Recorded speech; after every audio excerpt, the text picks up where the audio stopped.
Let's go live now to Western Sydney, where New South Wales Treasurer and Energy Minister Matt Kean joins us. Thanks so much for hanging on the line there, Treasurer. Hi, Kenny. Thanks for having me. So this poll that's come out that says 80% of Australians are in support of a gas energy price cap, but you're saying if we're going to do something, we need to do it soon. Well, the head of the Australian Energy Regulator, Clare Savage, told the energy ministers on Friday that the window for price caps is very narrow. And in fact, we have to move before the end of the month if we want to see it have any difference, if at all it will make any difference. So obviously we support anything that will put downward pressure on electricity prices, but I'm not convinced yet that that is going to be the best solution. And you're not convinced that it's going to happen in time? Well, I've got concerns about the time. I've got full confidence that Minister Bowen recognises the scale of the problem and has committed to state and territories that he's going to lead the response. We look forward to seeing what he and the federal government come up with, but we support anything that's going to put downward pressure on electricity prices as a result of the war in Ukraine.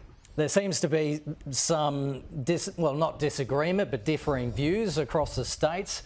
Victorian Premier Daniel Andrews wants a WA-style gas reservation scheme on the East Coast. Do you think that's better than a price cap? What's your view?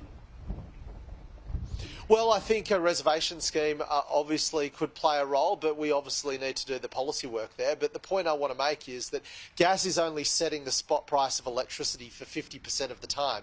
The other 50%, the price is being set by coal. So putting a cap on gas or putting a gas reservation policy in place is not going to do the trick. If you're going to be looking at price caps, you're going to be looking at coal as well as gas.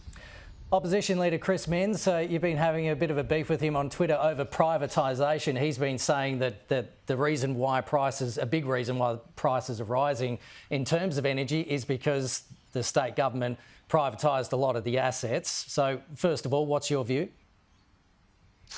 Well, Chris Minns is either being dishonest and lying to the public, or he doesn't understand energy policy. I'm not sure which one's worse for a bloke that wants to be the next Premier of New South Wales. The reality is that the prices that we're seeing flowing through to electricity is because of the war in Ukraine.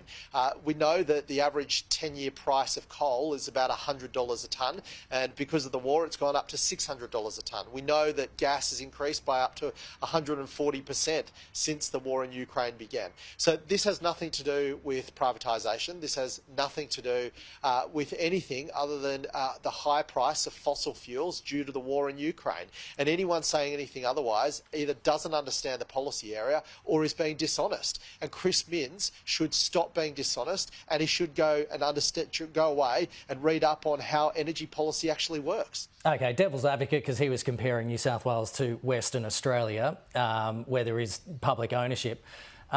If you did own all the infrastructure, surely you would have more control over the price, right?